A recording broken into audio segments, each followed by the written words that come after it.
Shalom, shalom queridos, estamos aqui para mais um devocional e hoje nós estamos concluindo o livro de Daniel. Você que chegou até aqui já, parabéns, você continue, amém? Tenho certeza que esses devocionais estão sendo uma bênção para as nossas vidas, amém? Creio que depois de Daniel, seguindo a cronologia bíblica, vamos entrar no livro de Esdras, fazendo pontes com os livros de Salmos, amém? Glória a Deus. Muito bem, o tema do nosso devocional é o Apocalipse de Daniel. Nossos capítulos do devocional estão no capítulo 10, 11 e 12, mas quero focar aqui no texto base de Daniel, capítulo 12, verso 4 e o verso 13, que diz assim: Tu, porém, Daniel, encerra as palavras e sela o livro. Até ao tempo do fim, muitos o esquadrinharão e o saber se multiplicará. Tu, porém, segue o teu caminho até o fim, pois descansarás e ao final dos dias te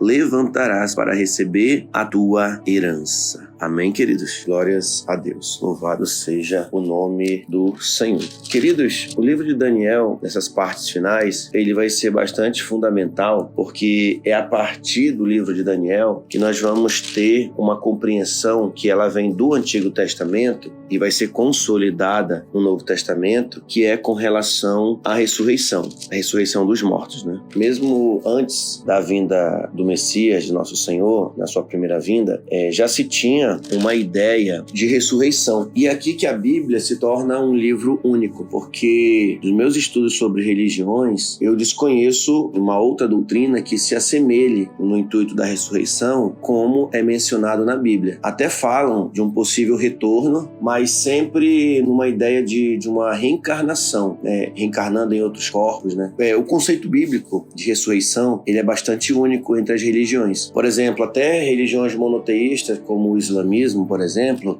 o conceito que eles têm de ressurreição é um pouco diferente do conceito bíblico. Por exemplo, eu digo não só da ressurreição em si, de receber novos corpos, mas do próprio conceito e contexto que antecede a própria ressurreição na questão doutrinária. Por exemplo, no cristianismo nós temos a ideia e a compreensão de que nós precisamos nos arrepender, né, aceitar Jesus, andar em santidade, clamarmos todos os dias, né, por sermos moldados, né, e que essa é a santidade. Cada dia estamos sendo moldados, aquilo que Paulo fala em desenvolver a salvação. Pois bem, já no Islã, como eu estava mencionando, tem uma certa diferença, porque no Islã, no islamismo, tipo assim, você não precisaria necessariamente se arrepender, basta que você recite uma frase, né, que exalta o nome de Alá, e aí automaticamente você já vira muçulmano, entendeu? Não tem necessariamente uma renúncia de uma vida de pecados, mas existe uma renúncia de antigas religiões. Por exemplo, a pessoa é um budista, quer virar um muçulmano, ele vai fazer uma reza lá, uma oração de confissão e pronto, ele já vira muçulmano. Claro que ele vai depois participar da mesquita e tudo mais dentro da religião islâmica, mas de certa forma o mero recitar disso em relação a Alá é o único Deus e tudo mais, tem uma frasinha que tem que confessar Alá como único Deus e Maomé como seu profeta. Apenas isso já, digamos assim, atribui salvação à pessoa, mesmo, como eu falei, o islamismo sendo uma religião monoteísta. Pois bem, embora o judaísmo também não seja muito parecido com o cristianismo, mas de certa forma toda a base do cristianismo está ligada ao judaísmo, de certa forma. Então é muito parecido. Eu acho que tanto o judaísmo como o cristianismo, eles são únicos nesse quesito. Não é apenas uma declaração em si, mas essa declaração seguida, claro, pelo arrependimento profundo e um estilo de vida diferente. Então isso proporciona salvação à pessoa. Inclusive, e claro, isso é o início, mas guardando os mandamentos, os princípios, andando uma vida de obediência, temor a Deus. Não apenas necessariamente o confessar ou dizer que serve ao único Deus, mas na concepção judaica e cristã é preciso andar em santidade, uma vida que realmente nos aproxime de Deus. É aquilo que a gente chama da consciência da presença. Eu acho que tão importante quanto praticar é ter a consciência. Sabe, irmãos, a gente tem um problema que a gente não consegue ter uma consciência da presença de Deus. Quando eu tenho a consciência da presença de Deus, e eu acredito que a gente perde isso no nosso dia a dia, as nossas brincadeiras vão ser brincadeiras mais sadias. O que nós vemos serão coisas mais aceitáveis e sadias. O que a gente come serão coisas mais sadias. O que eu pratico vão ser coisas moralmente e eticamente aceitáveis diante de Deus.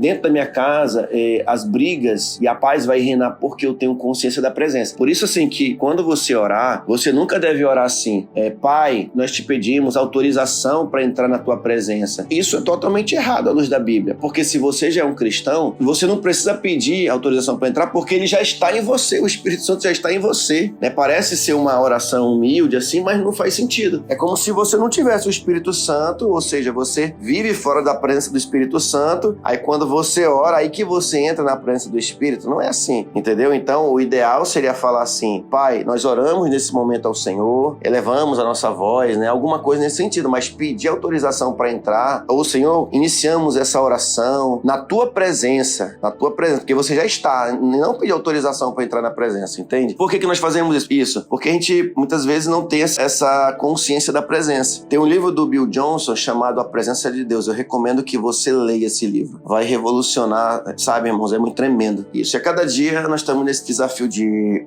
nos aproximarmos dessa compreensão para realmente termos uma compreensão da presença. Mas muito bem, por que eu estou chamando aqui esse devocional do Apocalipse de Daniel? Porque as profecias de Daniel é interessante, porque nessa parte do versículo 4, quando ele fala bem assim, muitos o esquadrinharão e o saber se multiplicará. Isso aqui é muito tremendo porque isso aqui foi escrito antes de Jesus e até hoje o conhecimento tem se multiplicado. Eu acho que não tem, queridos, assim, na história da humanidade, até chegar ao século XX e o século XXI no qual nós estamos, quanto conhecimento tem disponível. E realmente, o conhecimento se multiplicou muito, tanto na ciência quanto na teologia. Gente, se você vê o quanto que existe. Muitos são os livros escritos sobre teologia. Eu acho que nem se nós vivêssemos a nossa vida inteira, nós chegaríamos, sei lá, 1% dessa literatura ou 20%. É muito material teológico escrito, claro, que tanto na década, agora no século XX e XXI, quanto o acúmulo de séculos passados até esses séculos que eu estou falando. Então são muitos conhecimentos. Só para você ter ideia,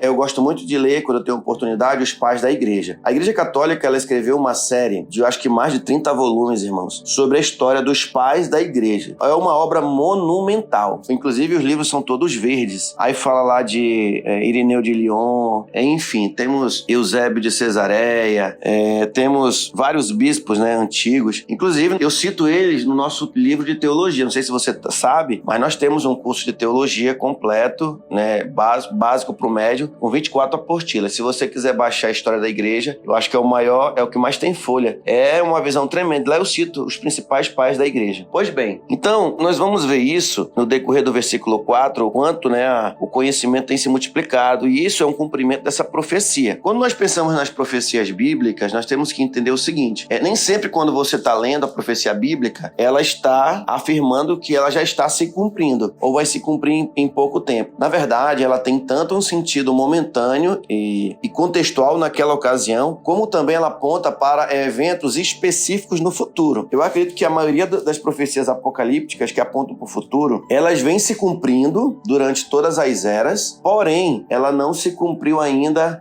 de forma específica no qual ela aponta para o futuro. Então, o que eu quero dizer é o seguinte, que as profecias, quando você lê, elas têm cumprimentos entre as eras, elas vêm se cumprindo, mas ela aguarda um cumprimento em definitivo, que é exatamente aquela ocasião no qual a profecia está apontando. Por exemplo, quando João diz que muitos anticristos têm surgido, é interessante pensar que muitos anticristos têm surgido, né? Mas o que ele quer dizer não é que os anticristos já vieram. Na verdade, o que nós estamos vendo durante todas as épocas são projetos de anticristo. Claro que no futuro haverá a manifestação de um anticristo específico que será, na verdade, apontando para o final em definitivo desse sistema corrupto no qual a humanidade se encontra hoje. Amém? Então é interessante pensar nisso. Aí eu concluo aqui dizendo, quando ele fala, tu porém segue o teu caminho até o fim, por descansará e ao fim dos dias te levantarás para receber a tua herança. Então ele fala para Daniel que no final de tudo, tanto a herança de Daniel quanto a nossa herança, querido, é alcançar a vida eterna. Ela já começa aqui, sim, mas a literalidade dessa vida eterna, ela dá-se-á no futuro. Amém? Eu vou colocar assim que em duas partes, né? A primeira parte, ela vem se cumprindo, né, na nossa vida hoje, né? Hoje, para mim, para você que estamos ouvindo esse áudio, né? Porque eu sei que você não é mais a mesma pessoa que você era antigamente. A cada dia você tem melhorado, cada dia você tem buscado a Deus e você tem mudado mudado para ser cada vez mais essa pessoa que Deus espera que nós sejamos. Santos,